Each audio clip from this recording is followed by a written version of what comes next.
Hello, my name is Lauren and welcome to the Theoretical YouTube channel, where today we're discussing a very odd theory.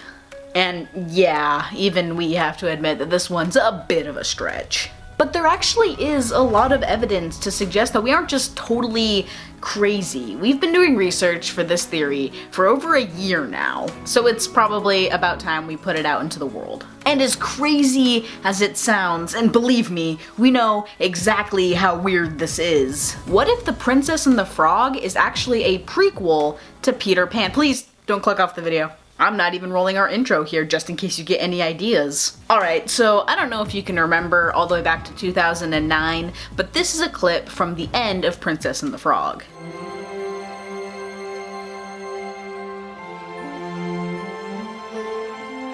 And yeah, that's Neverland, right? For context here, this is a moment right after the funeral of Ray the Firefly, where it's revealed that in death he's joined his girlfriend Evangeline as a star in the night sky. And the two of them together just so happen to very much resemble the second star to the right formation from Peter Pan. Which, if you can remember all the way back to 1953, or at least the last time you watched Peter Pan, are the directions to Neverland. There it is, Wendy. Second star to the right and straight on till morning. And yes, I know I am far from the first person to point this out. But every time I see this connection online, no one ever extrapolates further on it to actually figure out what this would mean for both of the franchises. And believe it or not, this isn't the only connection between the two films.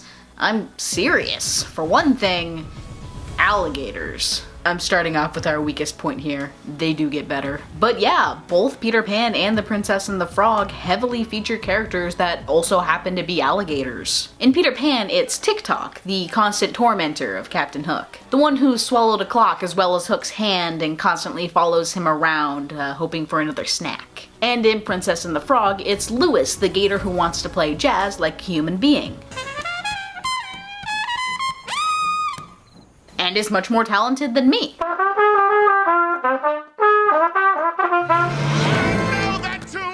Okay, so these characters aren't super similar when you look at them closely. One of them can't even talk. But when compared to the Evangeline Star connection, it's another significantly smaller file to heap onto our pile of other evidence. I mean, besides Robin Hood and the Rescuers, I think these are the only two Disney animated alligators. And by the way, don't look up Disney alligators if you don't want to find the story of a few gators rising up from a Disney water feature and then mauling a few guests. I was not expecting that. Anyway, what's a much more impactful connection between these two films is the way magic works. Specifically, shadows. Shadows that behave with a mind of their own and can interact with the real world around them. Obviously, the beginning of Peter Pan and the reason he meets Wendy and her brothers is the fact that he has lost his shadow, which we see moving independently from him, detached from his physical location, and acting antagonistically to real people in the scenes. Compare this to Dr. Facilier's own shadow in The Princess and the Frog, and the ones he sends after Tiana and Naveen. Mostly Naveen. They're moving independently of the person casting them. Even in his proximity, Dr. Facilier's shadow isn't exactly mirroring his motions. They're obviously able to detach from a physical body and somewhat carry out their missions with free will and independence. And they're more than a little antagonistic. And not just to the people or frogs that they've been sent to capture, but also to the person who's supposed to be commanding them. Peter Pan's shadow didn't do anything worse to him than run away, but can it also drag him screaming into the underworld? As if Peter Pan needed any more dark implications to the story. But yes, shadows in both films behave in exactly the same creepy, unnatural way, even when in the quote-unquote normal world. Obviously, there's a little bit of interdimensional hijinks going on with Dr. Facilier's magic, but his shadow servants are still able to carry out their tasks in the Louisiana Bayou no problem.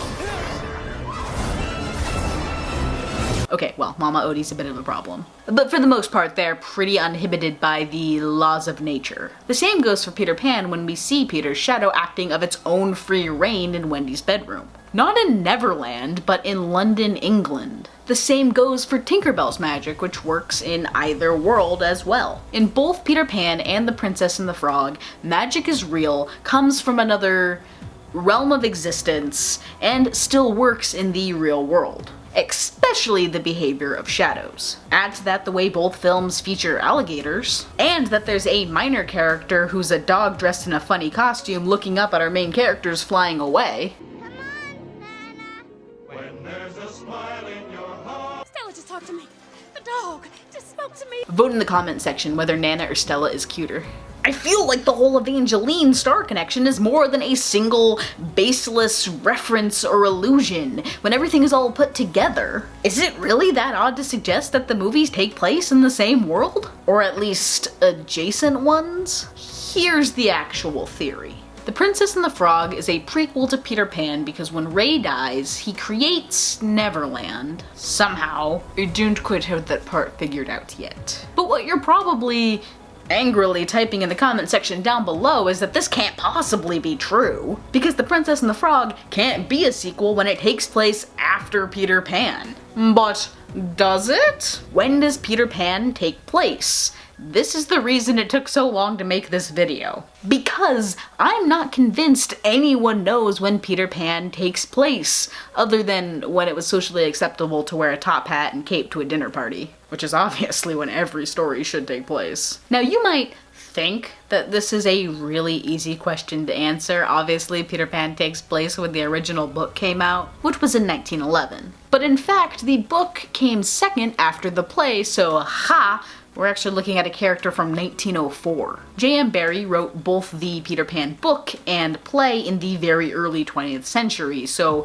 many people argue that this must be when the story takes place. Or at least the parts in London. Since time doesn't actually pass in Neverland, you know, the whole never growing up thing, that part could take place whenever. But the London part is what we care about. And from a line in the book that mentions the King of England, we know that the story has to take place after the death of Queen Victoria in 1901, but before the coronation of the current queen in 1952. But the Disney film didn't come out until 1953, and in the 50 years it took to make, the film still didn't become any less racist. So we know for sure that the Disney film is not set when the movie came out.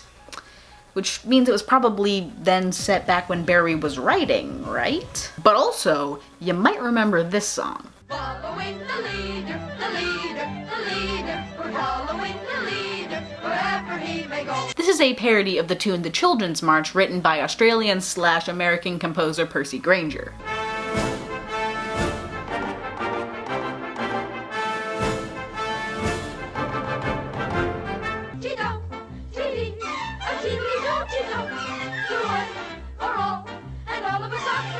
And if you're a band kid, this is the Lincolnshire Posy guy. Lewis would understand. Anyway, my actual point here is that Grainger didn't publish this music until 1918 in New York. And for someone who adapted a lot of folk tunes, this was actually one of his original works for wind band. Which means that there's no way any of the Lost Boys, John or Michael, would be able to whistle the tune before 1918. And something tells me that these guys weren't 100% up to date on the new innovative music scene in American wind band. So let's give the song a few years to get to England, and then a few more years for it to be popular enough that John, I'm assuming that he has the best taste in Americana, would be able to write his own parody. Which, dare I suggest it, means that Disney's Peter Pan takes place in the early to mid 1920s. At the absolute earliest. At a time when Grainger's Children's March would have been popular in England, and top hats were still stylish. And you know when Princess and the Frog takes place? April 25th, 1926. Okay, don't lie, you had no idea I was gonna be that specific. But yeah, it's written right here on a newspaper at the beginning of the film. I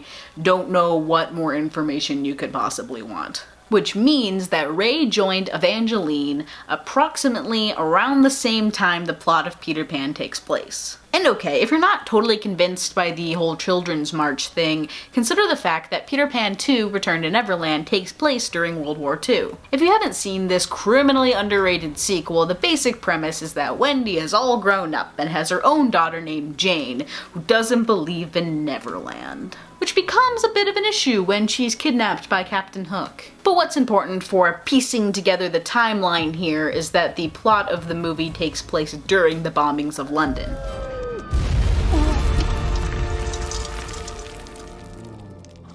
Because yes, the beginning of this movie is way more intense than it needs to be. The Blitz air raids that sent children off into the English countryside took place between September of 1940 and May of 1941. Jane appears to be around 10 to 11 years old, and Wendy in the first film is like 13 to 14.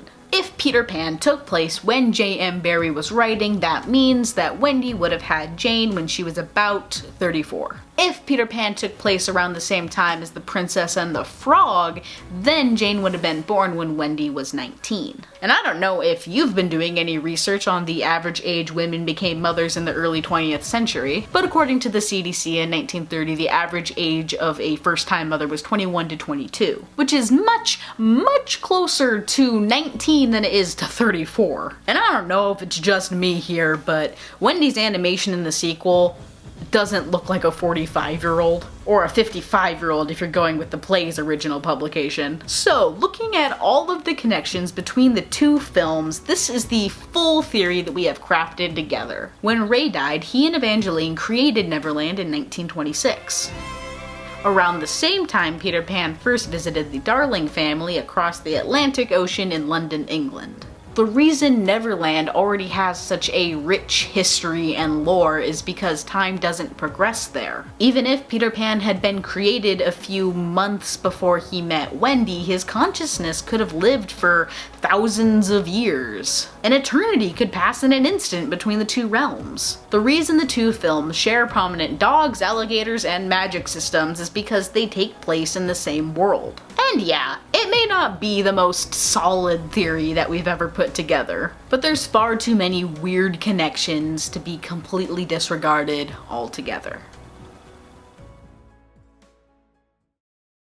And if you don't believe me, you kill a fairy. Hey, I don't make the rules here, but I will enforce them. Anyway, thanks for watching this video, and if you enjoyed it, you can always give us a like and subscribe to the channel if you have not already. And again, feel free to leave a comment below about whether Nana or Stella is a cuter animated dog. My vote's on Nana all the way, but I do appreciate the imperial undertones of Stella's ensemble. You can also follow us on Twitter at theory_central, the only place to properly vent your feelings about how culturally insensitive the original Peter Pan was. And you can also follow us on Patreon. I felt socially peer pressured to create one. But since I have pretty much run out of things to ramble on about, thanks for watching. Jane is a much more interesting character than Wendy, and we'll see you later.